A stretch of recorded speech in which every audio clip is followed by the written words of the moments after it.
आज खुश तो आप बहुत हो कब ना बाबूजी। यहाँ से कितना दूर दूर भागत रहनी हम।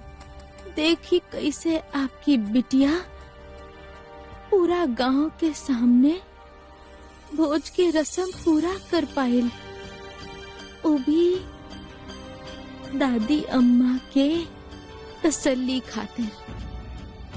आप देखा हम बहुत ही जल्द वापिस आए और आपके वो नर्क से बाहर निकाल दे। ये हमार वादा बा आपसे।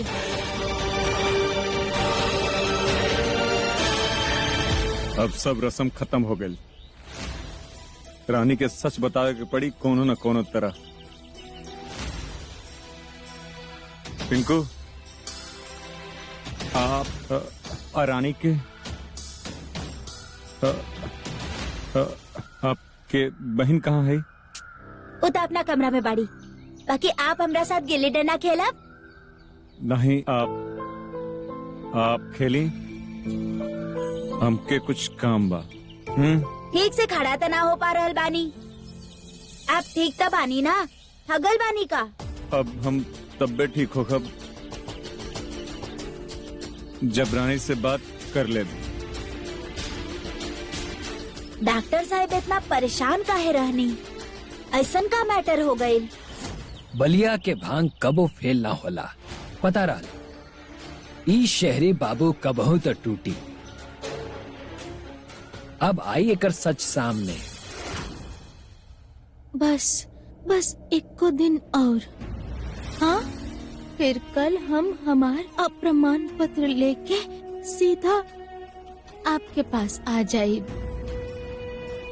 हम ना डॉक्टर साहब के कह के एकदम फास्ट गाड़ी चलवा के सीधे आपके पास आ जाए। हाँ, आपके कैसे भी करके वो जेल माँ से बाहर निकालब हम। आप ना हम ना इंजीनियर बनब और आपका सपना पूरा करेंगे। वो रामाधीर किराना स्टोर खोलब, सब करब। हम चाहता नहीं कि आप हमरा साथ ऐसे ही खड़ा रही जैसे आज तक खड़ा रहल बानी।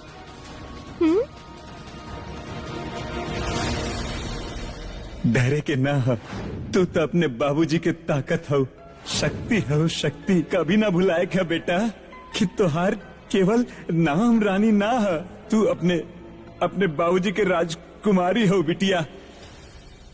यह रानी अपने बाबूजी खातिर कितना कुछ करताड़ी और हम उनकर दिल तोड़े वाला हैं।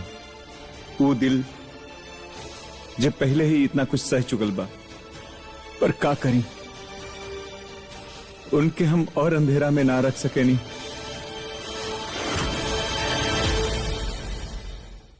रानी,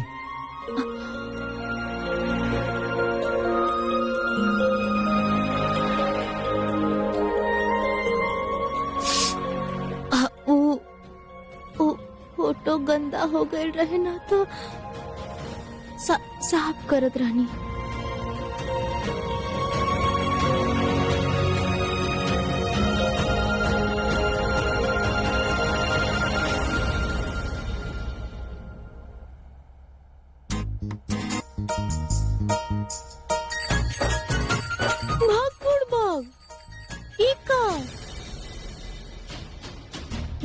डॉक्टर साहब, हाँ माता रानी, हमसे एक संभालल नहीं के जात और ये गुना दो काहे कर देनी। आपके किस्मत इतना बुरा नहीं है। वीर एक्के हवा दूना।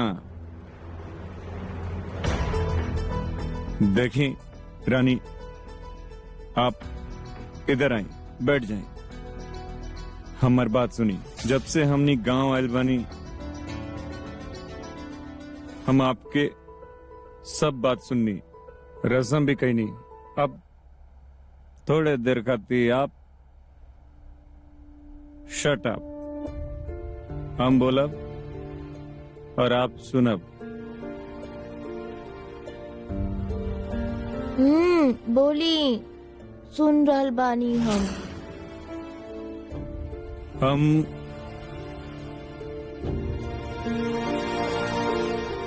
हम यहाँ अरे ओ बिरजुआ, पूरा गली छाननी और तू अहिजा छुपल बैठल बा। इतना बड़ हो गईला पर सुधर बना ना। अरे अम्मा का करत अरु, कान उखड़ जाई हमार।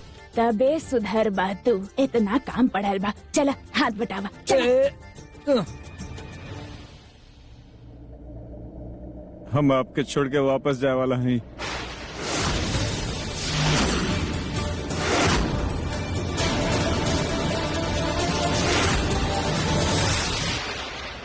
छोड़ के जाए वाला बानी? लेकिन आप तो हमके पकड़ ले भी नहीं की। माने कुछ छोड़े खाते ओकरा पकड़ल जरूरी बा ना। रानी आप बात के सुनत नहीं थी। अरे आप बात ही गलत बोलतानी। हमरे बात के ध्यान से सुनी प्लीज। ये मजाक ना है, ये सीरियस बात है। रानी सा हमके रानी सा ऊ कैसे बात करे नी? तहार औकात नहीं खे हमरे सामने बैठे के। उठा चला, जूता साफ करा। और रानी सा जैसे ऐसे रौब से बुलावेली वीर। और आप कैसे ऐसे सर में दुबक के आंख झुका के बोले नी, यश रानी सा, जी रानी सा। और फिर वो ऐसे गुस्सा में कहेली, तो हर हिम्मत कैसे भइल हमार बात ना माने के। हाँ नहीं के हमरे में हिम्मत। रानी सा के खिलाफ ना जा सके नहीं हम। प्लीज हमरे बात के ध्यान से सुनी। अबे भार के और ना उठा सके नहीं हम।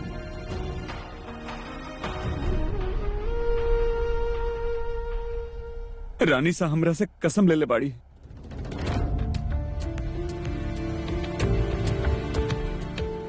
लेकिन हम यहाँ आपके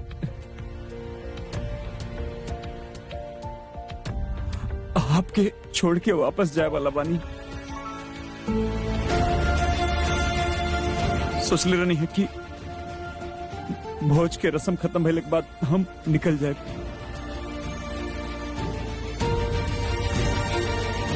अब तक हम बहुत बोले हैं रानी, अब हमके जाए के पड़ी।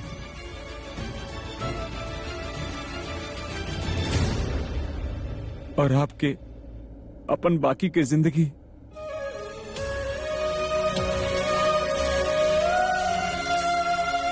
राजौत परिवार से दूर, अपने बाबूजी से दूर बितावे के पड़ी। रानी सा ना चाहेली कि आप हमनी के घर में एक सर्वेंट या बहुरानी या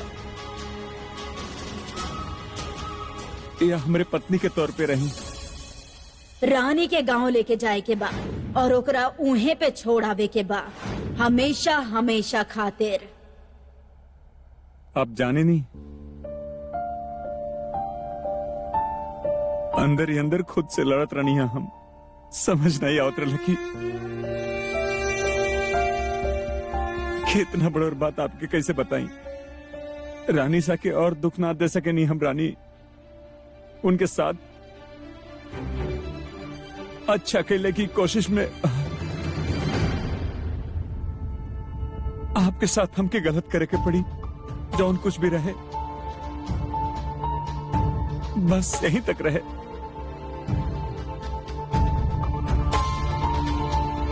कुछ बोलब ना कहा आप।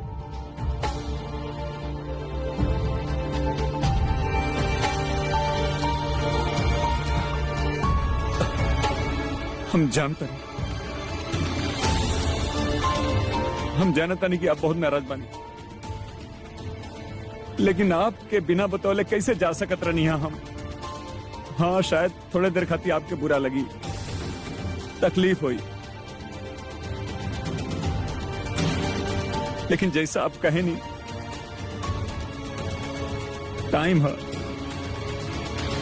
गुजर जाई।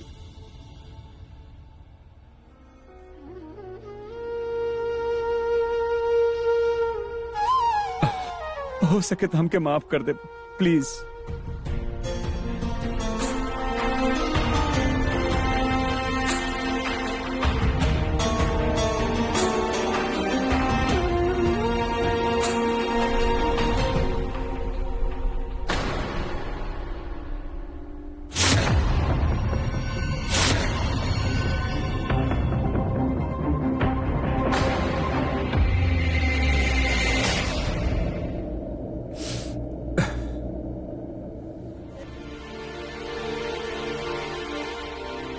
रानी,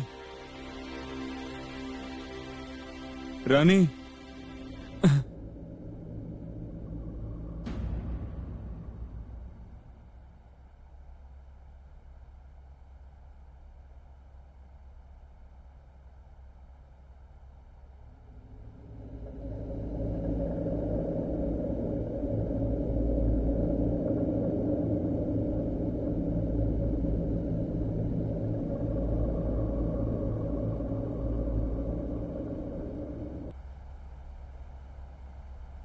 कहा लड़की है ये?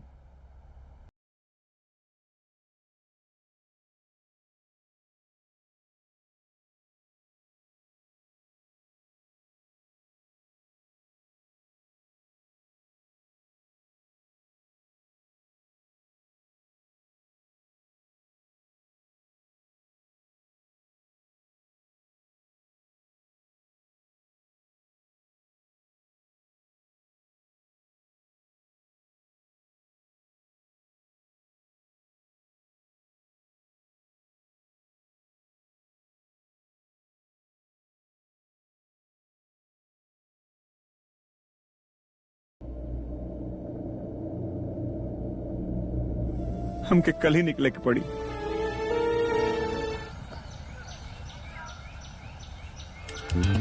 हा बढ़िया उम्दा चाय बनवले बड़ा।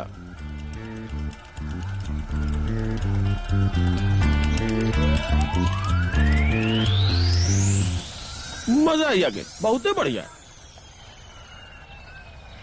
विक्रम, तू हमरा यही जन्म में बलिया पहुंचाइबा की ना? पहले फ्रेश होके के बाद फिर अपन कमर सीधा करे के बाद, और अब इस सुरख सुरख करके चाय पी रहल बड़ा। जाना तानी कि तू ये सब जानबूझ के कर रहल बड़ा। तोहार चेहरा पे ये जो एक्सप्रेशन बना खुशी के, सब समझतानी हम। गेस ई चाय के कमाल बा, बहुते बढ़िया चाय बा। बाहर में गई तोहार चाय, अभी के अभी तुरंत हमरा के बलिया पहुंचावा, राइट ना? ओके, चाय पी ली फिर आराम से चला जाइए।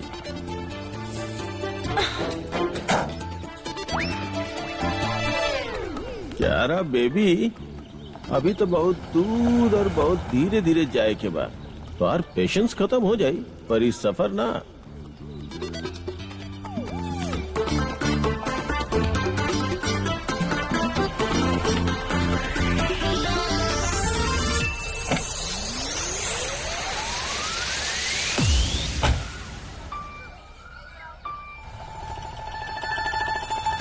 तोहार प्लान अच्छा तरह समझ रहल बानी हम। करा जितना नौटंकी करे के बा, बाकी हम भी कम नहीं की। बलिया तो हम पहुँच के ही रहब। विक्रम, आवे के बात आवा, वरना हम तो चलनी। क्या रहा है ये हाईवे पर ये छोड़ के जेबू कामरा। हम आ रहल बनी क्या होता नहीं। क्या रहा?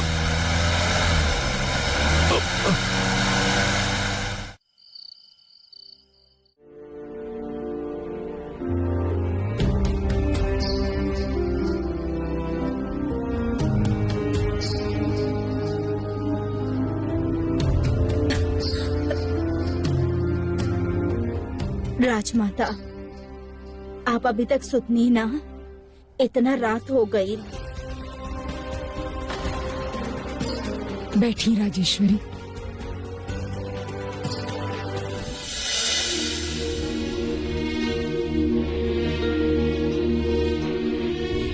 जब जिंदगी में अंधेरा ही अंधेरा छायल होके, तो फिर का दिन और का रात।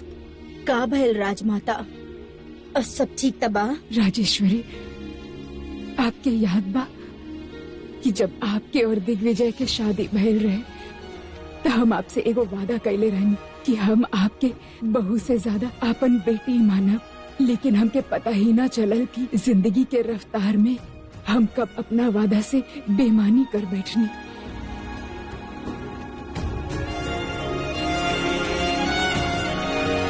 हम एगो अच्छा माँ त न बन पैनी, कोशिश कैले रहनी हम, लेकिन आज एहसास भइल कि हम एगो अच्छा सास भी न बन पैनी। ई सच नइखे राजमाता, आप हमेशा हमार ख्याल रखनी।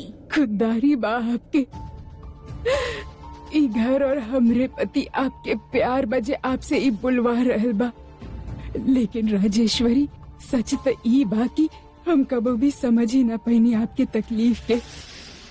बेटा के मुंह एगो माँ के सबसे बड़ा कमजोरी हो खेला। यही से जब हमके पता चलल कि दिग्विजय तकलीफ में बा, तो हम मान लेनी कि ई तकलीफ के वजह आप ही बनी। हम ई कबो न सोचनी कि आप भी तकलीफ में बनी। हम आपके और दिग्विजय के सारा बात सुन ले बानी, सच जान गए बानी हम।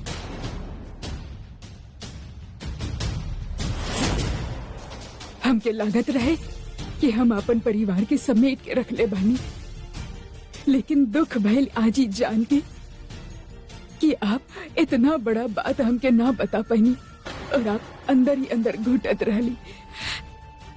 एगो औरत होके एगो औरत के परेशानी ना समझ पैनी हम आपके क्षमा चाहत अनी राजेश्वरी, हमके माफ कर दी। ना राजमाता ना, हमरा आपसे कोनो शिकवा नहीं खे। आपके जौन औदा बा, हमरा अंदर आपके खातिर जौन इज्जत बा, ओकरा माफी मांग के प्लीज छोटा मत करी।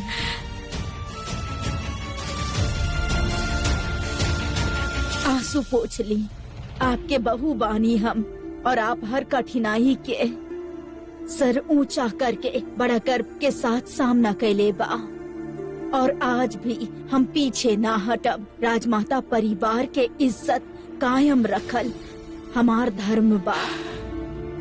आप तो सच जानत भी ना रहनी, आज भले आपके सब कुछ सच सच पता चल गई, लेकिन प्लीज राजमाता, एकर बारे में दोबारा हम ई घर में बात ना करब। इतना सब कुछ सह के भी आप अपन फर्ज अदा कर रहल बानी, ई घर के इज्जत बरकरार रख रहल बानी। आखिर कौन मिट्टी के बनल बानी आप? शायद औरत जौन मिट्टी के बनल हो खेली, सहन शक्ति में कूट कूट के भरल हो खेला। हना राजमाता, हमरा जे बनेले बा, ई परिवार बनेले बा।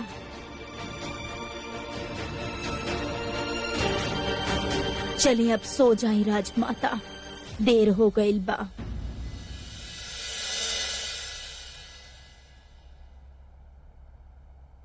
हमके आप पर गर्व बा राजेश्वरी।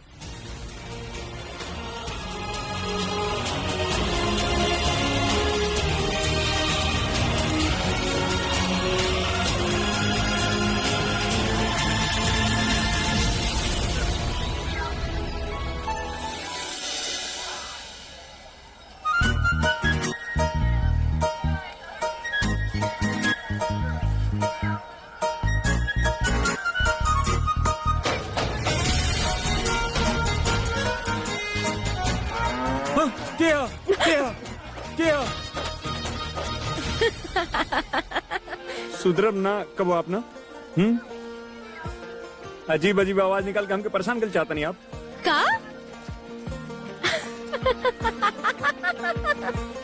हम आपके पैसे लगे नहीं का डॉक्टर साहब? अच्छा चलो माना तनी कि आप शहर से बानी, पर इतना भी मत बनी कि गाय और भैंस की आवाज ही ना पहचान पाए। हाँ, हटी आप, हटी चप्पल नहीं। अरे पर हाँ, गाय भैंस की आवाज पहचाने नहीं हम, लेकिन ऐसे साथ रह के आदत ना बा हमके। हाँ हाँ, तो आदत लगे भी ना देब हम। वापसी के टेम जे आ गइल बा। रानी के फिर से सच बतावे के पड़ी, हमार भी। आज हमार मास्टरनी प्रमाण पत्र लेके घर आवा ताड़ी, तो आपके उनका से मिले के होगी। हमके काहे? अब हमार का मतलब है सब चीजन से? डॉक्टर साहब वो असल में उजे हस्ताक्षर। व्हाट? ऐसे अटक अटक के का बोलता नहीं आप? खुल के बोली जौन बोले के बा आपके। जी उजे प्रमाण पत्र देवत वक्त हस्ताक्षर करे के होखेला ना। उमा पिता और पति ई दोनों के आपसन होखेला। अब बाबूजी तो ना बाड़े, तई से उ प्रमाण पत्र लेवत एम हस्बैंड वाला कॉलम में आपके हस्ताक्षर लगी। आप कर देब ना? कहे कि अगर हस्ताक्षर ना करनी तो प्रमाण पत्र ना मिली।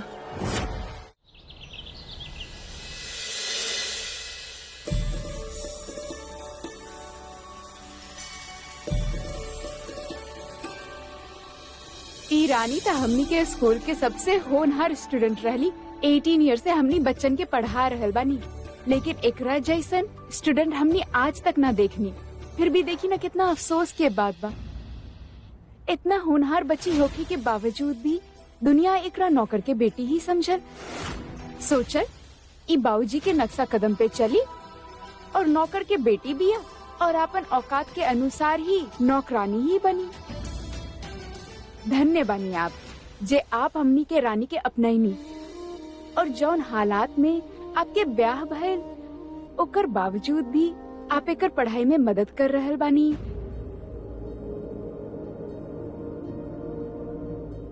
दुनिया में आपके जैसन इंसान बहुत कम होखेला। खुशकिस्मत दिया हमनी के रानी जे एकरा आपके जैसन पति मिलन।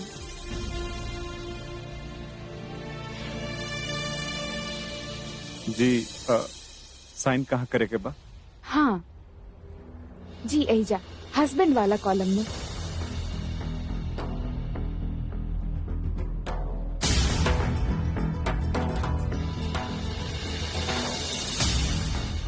एजा रानी के नाम भी लिखी।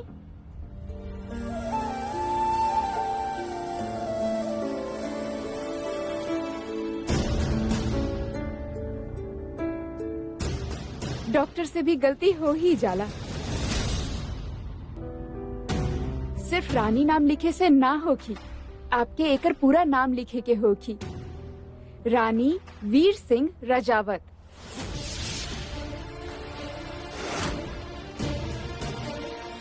ये हमार धर्म पत्नी है, रानी वीर प्रताप राजावत। जहाँ हस्बैंड के नाम पे साइन कैले बानी वही जे अपना नाम भी लिख दी।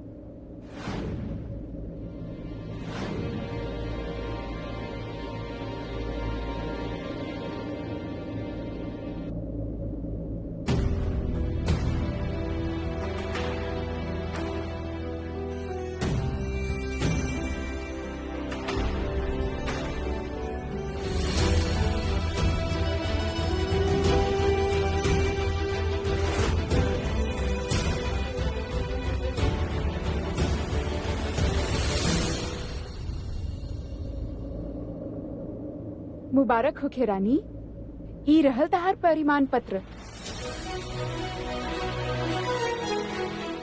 अच्छा तो वापसी कब के बा? और कुछ काम तब बचा ना है तो आज ही बाना। अच्छा चला, बहुत अच्छा लागल तहरा से मिलके। आवत रहिया और आपन ख्याल रखिया। जी। खूब तरक्की कर।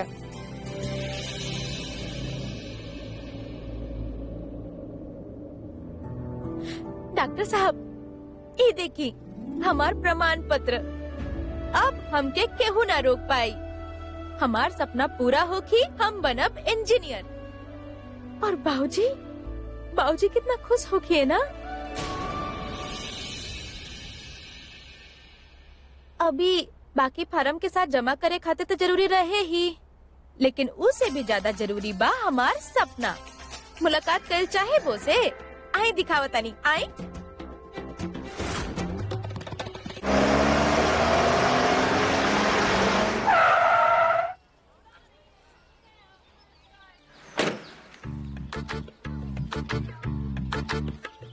विक्रम, तू अगर ऐसे ही हर 15 मिनट में ब्रेक लेते रहबा ना तो हमनी के पहुँचे तक वीर और रानी के वापस आ जाए के प्रोग्राम बन जाये। तो तोहरा ओकरा से का, तू तो वैसे भी वहाँ पे गांव वालों के भलाई खातिर जा रहल बारू ना, अपन एनजीओ के काम से, राइट?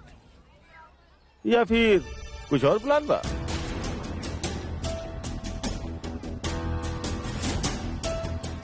काम भले ही चैरिटी के होके, लेकिन अगर वक्त पे कल जाए ना तो ही ओकर फायदा बा।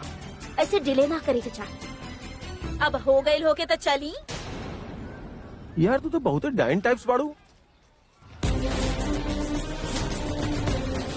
वो का कहला तू? मतलब रात भर तू हमरा से गाड़ी चलोलू है, चे चे चे चे करके हमार कान खा गेलू।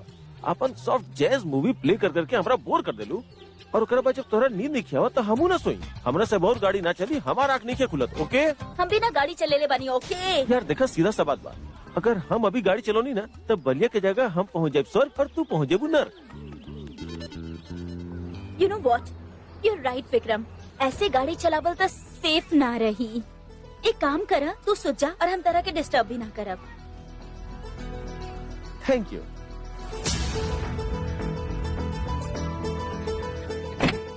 नो, पीछे जाके सो जा आराम से, लंबा होके।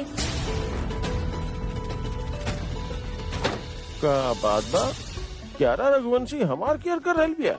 Nice, I like it.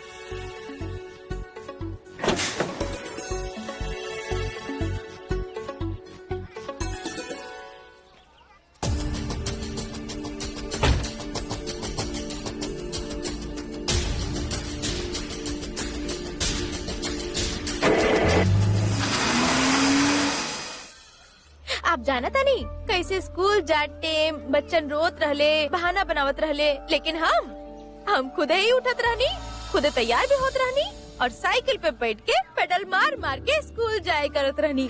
वापसी के टाइम हम आराम से हमार जमीन पे बैठ के गन्ना चुसल करत रही। एक अजीब सा सुकून महसूस होकत रहे, एक लगाव सा बन गई रहे उस जगह से। हम जानता नहीं वहाँ के रास्ता हमार मन में रट ले बा कि वहाँ पे पट्टी भी बांध देवे ना, बिना देखले वहाँ पे हम पहुँच जाए। देखल चाहब 10, 9, 8, 7, 6, 5, 4, 3, 2, 1। ई रहल हमार सपना। इहे खुली रामाधीर किराना स्टोर।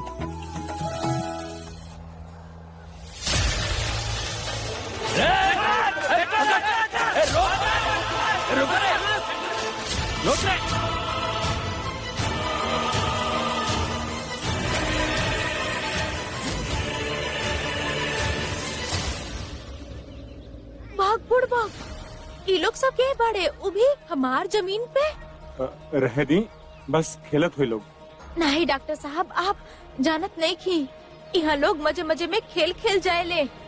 हमके यहाँ किराना स्टोर खोले के बा और आगे चल के मन कल था 2-4 कुर्सी टेबल लगा के यहाँ चाय सत्तू के धंधा पे खोले के सोच ले बानी। यही से थोड़ा सा बड़ा जमीन खातिर हम एडवांस भर ले बानी। एकरा कबड्डी के मैदान ना बने देव हम। रानी रुकी, रानी। ए लंपड़ लोग, रुक जा। अरे भागा यहाँ से, भागो जा, भागा। अरे हटा, अरे बंद करा ये सब। हमार जमीन में बिना हमरा से पूछे का हुड़दंग में चले बड़ा। हाँ के बड़ा तू लोग? तोहार जमीन कहवा नाम लिखल बा? नाम तो तहार माथा पे भी ना लिखल बा ना, तो तहार सर पे चढ़ के कबड्डी खेली हम। अरे हमार जमीन बा, एडवांस देले बानी हम के खरीदे खातिर।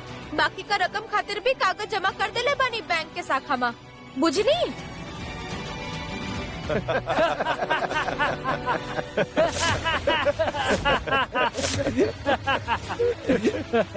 कहा सब ना बाड़ा, ऐसा बात चुटकुला बा तनी हमके भी सुनाई।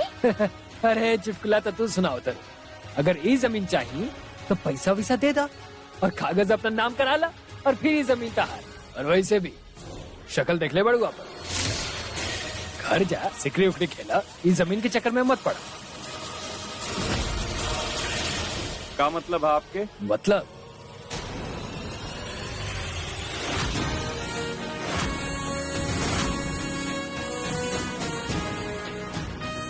समझे के बा? तो सुन, इस जमीन पे हमार बड़का भैया के कब्जा बा। गाँव छोड़, पूरा बलिया के बड़का भैया हमें। का बकवास लगा रखा है? हाँ, एक देंगे ना खींच के। इका कब्जा कब्जा उब्जा का है? हमार जमीन भाई बाबूजी खातिर बयान भर ले बानी हम खुद। के? अच्छा अच्छा अच्छा, रामाधीर सिंह। हाँ, ओकर पता चलल हमरा के। अरे वो खूनी था, जेल में बा। अरे वो ही जमीन लेके क्या करे? ओकर जिंदगी तो जेले में कट जाई।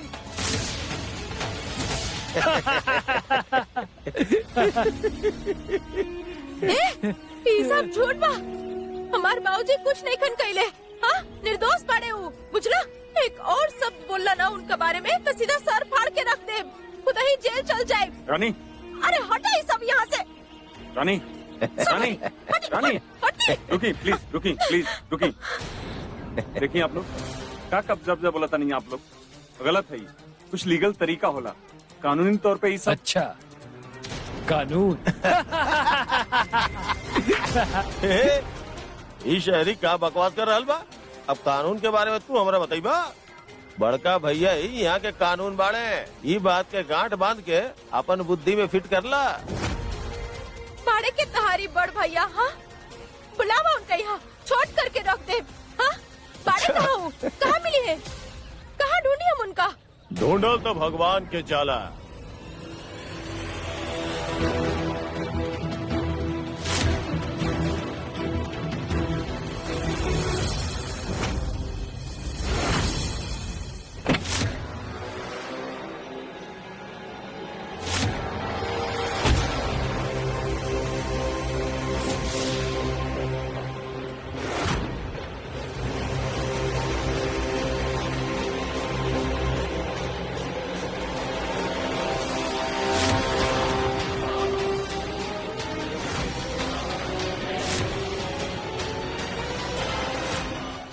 प्रणाम।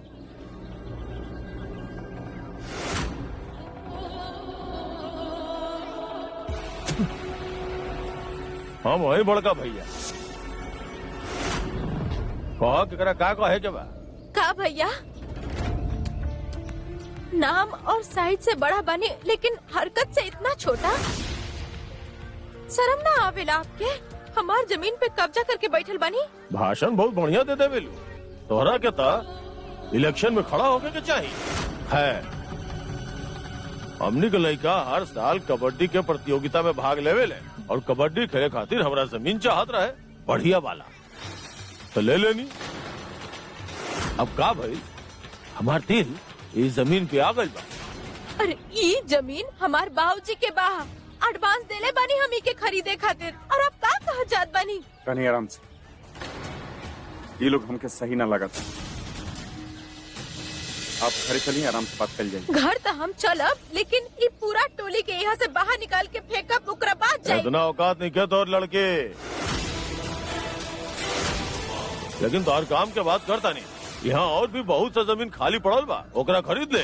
काहे कि ये जमीन तो हाथ से गई, ये वापस ना मिली। बिकाउल अभी जमीन पे हमार कब्जा बा। बदमाश बुड़बक, तो हर चेहरा नोच के खाई हम। देखा तू अभी।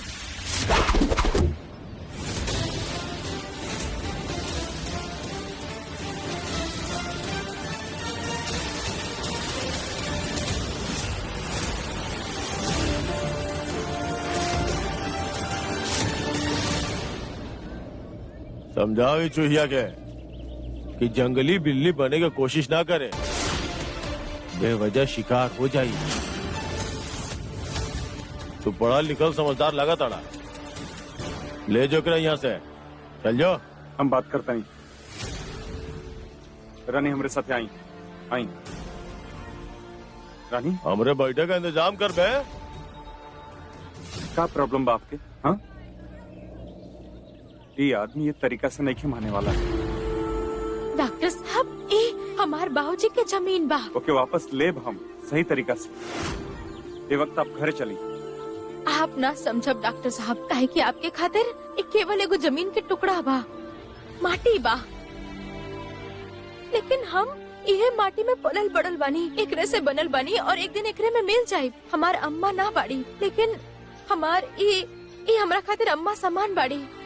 और आप कहता नहीं कि हम एकरा ही छोड़ दी, कर दी इनका हवाला। ऐसे कैसे कर सके नहीं हम डॉक्टर साहब?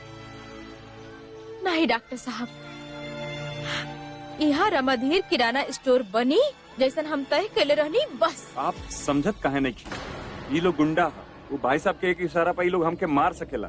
अरे लेकिन मर तो हम वैसे भी जाइब ना अगर ये हमारे हाथ से निकल गए तो। डॉक्टर साहब आप हम कब से कहा तनी एकर एडवांस भर ले बानी हम। कितना पैसा? 8 लाख। कोनो प्रॉब्लम नहीं है, आपके नुकसान उठावे के ना पड़ी। आप कोनो भी एक जमीन चूज कर ली, आप खातिर खरीद देब हम अभी के अभी आपके अकाउंट में ट्रांसफर कर देबू वो अमाउंट। Problem solve. एक काम करिए, अपन अकाउंट डिटेल दें। एगो छोट के अमाउंट खातिर इतना बड़ा तमाशा करता है लोग। अकाउंट डिटेल्स बताएं। क्या भाई?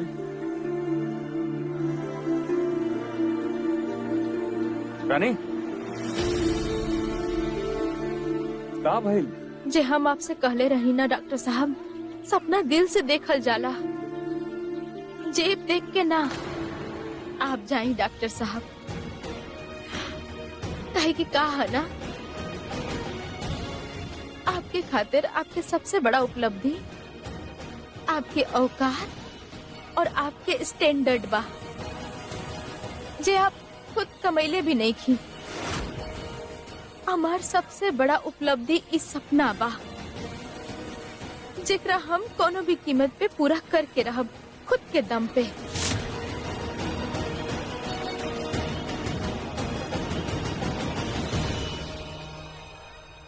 कहाँ फंस गए बानी हम? अब कैसे निकली यहाँ से? सुनो रे ससुरा सबके सब,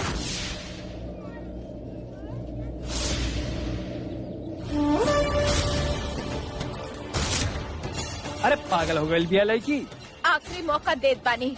अगर हमार बाबूजी के जमीन खाली ना कैला ना, तब माता रानी के कसम हर शरीर में जो खून बना वो निकाल के खाली कर देब हम।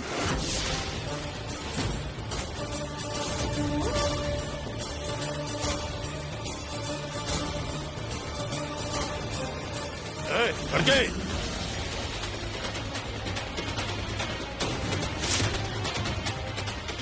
रुक जाइए।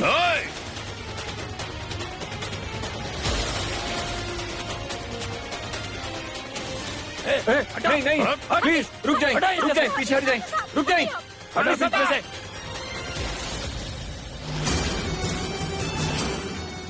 Stop it.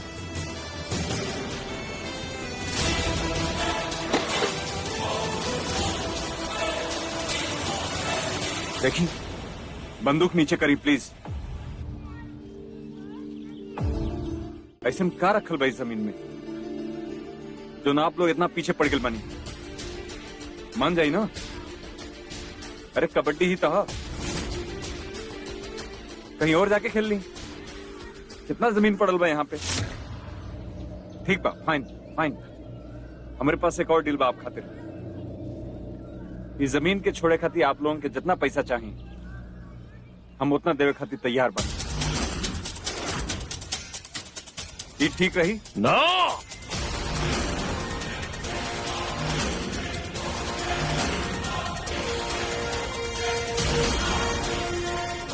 काहे की बात अब पैसा के ना, हमारी आन बान शान और इज्जत के बाद तू शहरी लोग गांव वालन के बिकाऊ समझेला का? तू अपन औकात मेरा लड़का बता रहा बन। हम बस ये मैटर के शांति से खत्म कर चाहते नहीं और कुछ ना। अभी मैटर शांति से ना खत्म होगी। हम तू लोगन के जमीन जरूर दे, पर हमारे को शर्त बा। का है वो शर्त? अगर तू लोगन के जमीन चाही तो हमनी लड़कन के साथे कबड्डी के मैच खेले के होगी।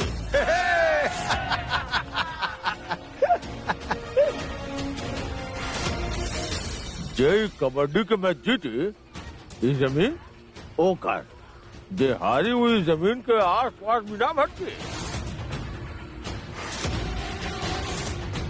इस कबड्डी के स्कोर से आप तय करब कि जमीन के मालिक के हुई। कबड्डी के मैच ना कोई जमीन भी ना। अभी समझ लो कि जमीन तो तू लोगन के हाथ से गई। देखी मैच मंजूर बा?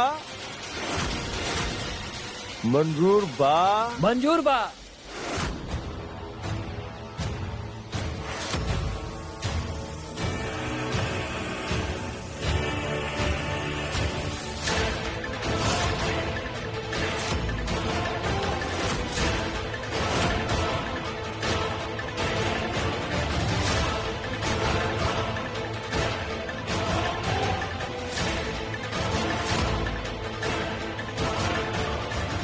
फिर जो का पागलन वाली हरकत करता नहीं आप, हम हैंडल करता नहीं ना।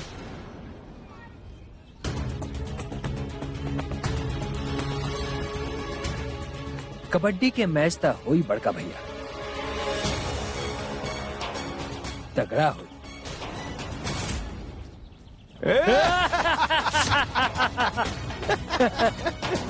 पहले रानी और अभी बिरजू, यह सब चलत रही तो कैसे निकला हम यहाँ से। रानी सा के दोबारा फोन आइल और हम यहीं रहनी तो बात बिगड़ जाएगी।